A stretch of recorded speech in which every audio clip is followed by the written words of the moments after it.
Hola, bienvenidos a una nueva emisión de En Órbita, este programa cultural crossmedia que funciona aquí en Señal Colombia, en Señal Radio Colombia, en Señal Radiónica, en www.enorbita.tv. Hoy estamos, mi cuaderno, mi barriga, mi barba y yo, buscando personajes interesantes a quien entrevistar, y nos encontramos con el director de Pussy Riot, A Punk Prayer, el señor Mike Lerner, que viene con la gira ambulante. Mike, welcome to En Órbita. Thank you so much.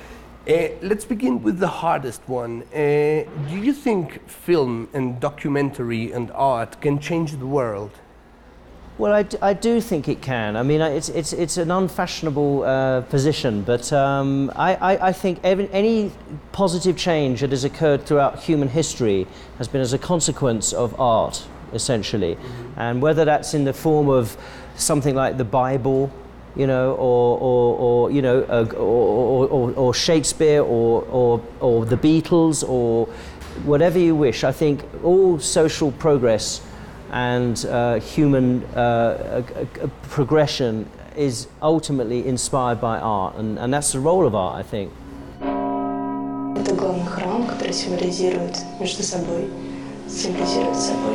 слияние церкви, государства. Это ненормальная вещь.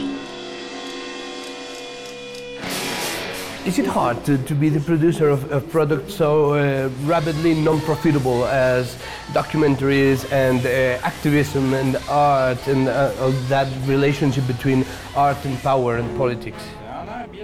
Well, again, I think that's in a way what defines art, is that it's not motivated by initially anyway by finance and by economy. It's motivated by a desire to communicate ideas and perhaps challenge ideas as well, more importantly.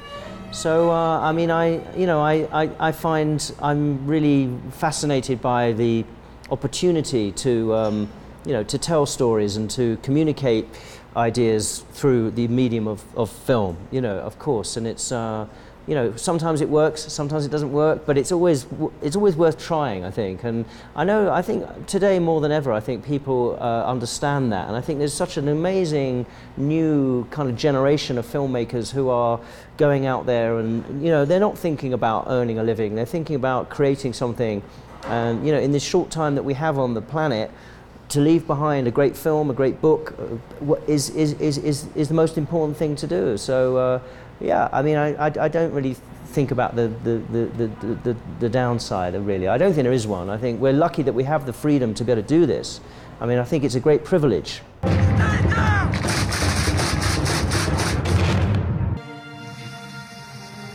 going home. Don't worry about it, you're going home.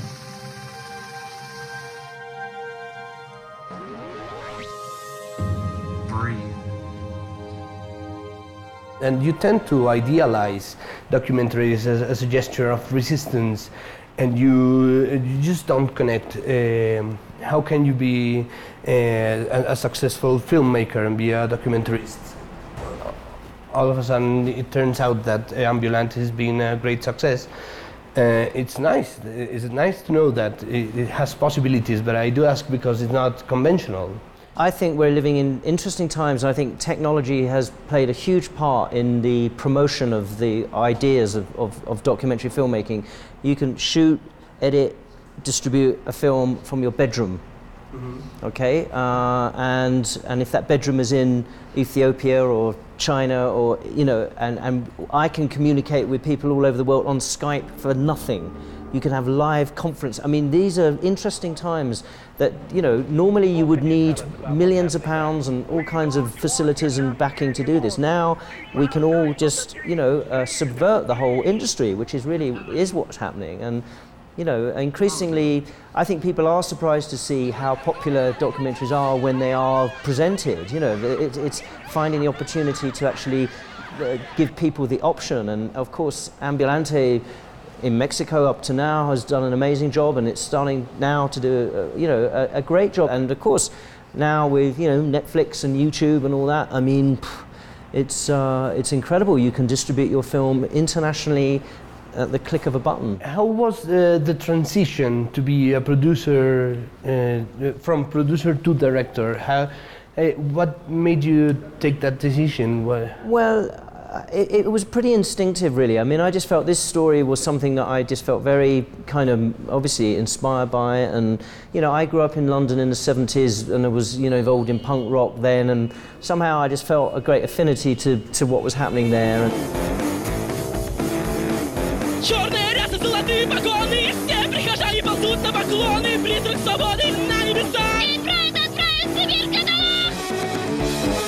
It just worked out that I ended up thinking, well, I needed to direct this with Max. Now Maxim, who's not here sadly, you know, is a great colleague, and you know, we had a great empathy about the subject, and you know, great agreement politically about what was happening. So it was very easy to sort of work together and make this. So I mean, I didn't think that consciously about it. It just kind of organically kind of happened, really. One of the most shocking images on the documentary on Pussy Riot is the three women on a glass cage during the trial. You told someone that this is normal in Russia, but is there something that we are not getting, or is it universally wrong to be putting these women on trial? Is there something to be understood about the way Russian state is behaving on this?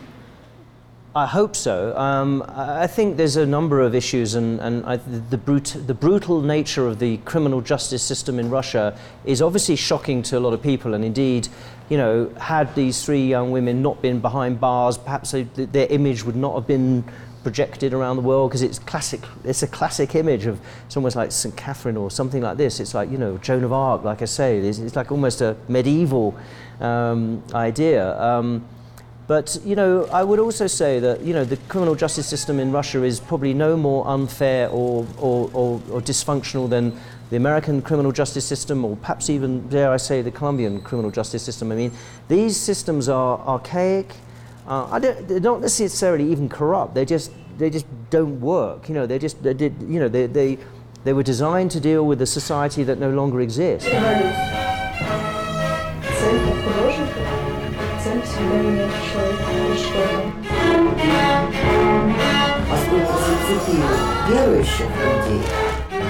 Нет, появляются люди, которые оправдывают это кощунство. Ибо нет у нас будущего, если перед святынями великими мы начинаем глумиться. I am working on a new film really about that subject. You know, I won't go into too much detail now, but it's about really how the law and the legal justice system in America in particular, but in Britain and in the West, has actually been co-opted by what should we call it, security industry, you know, and how the principles of justice are actually been destroyed. But nobody noticed, you know, suddenly, you know, suddenly we're in this situation. Are you still in touch with them, with Pussy Riot? Do you still get news from them? Yeah, well, I think they're very good at being in touch themselves. I mean, they clearly spent the last year or so successfully kind of touring the world and communicating with communities that have been supporting them and have got ideas about how to, you know, move forward with the incredible position they now occupy, which is probably the most famous Russian women in the world. And, you know, so yeah, I mean, we're in touch. I mean, they, you know, I think that the whole future of Pussy Riot as such is open to question. I mean, now that they are, the whole principle of Pussy Riot was one of anonymity, and now they're clearly, as I said, the most famous women, Russian women in the world. It doesn't quite work anymore. So I'm not sure exactly what their future is, but I'm sure they'll continue to cause trouble, because that's what they like to do. And then, you know, I think, again, going back to the whole idea of filmmaking, I think the principal motivation of filmmaking is to cause trouble, really. And I think, and if you can annoy people with power, then the day is worth it. How do you think you can, as a filmmaker, mediate between majorities and minorities in a system that most often tends to repress any act of freedom, as vandalism has happened with Pussy Riot, but systems that are in dire need of change, as happened in Egypt? Millions Millions of Egyptians came down to the streets in nationwide protest. This uprising defies any definitions. People are gathering in the largest demonstrations against President Hosni Mubarak. As you documented it on the square, how can film be a catalyzer, mediator? Well, by universalizing stories. I think the biggest problem, I think, with a lot of people struggling against authority is the sense of isolation.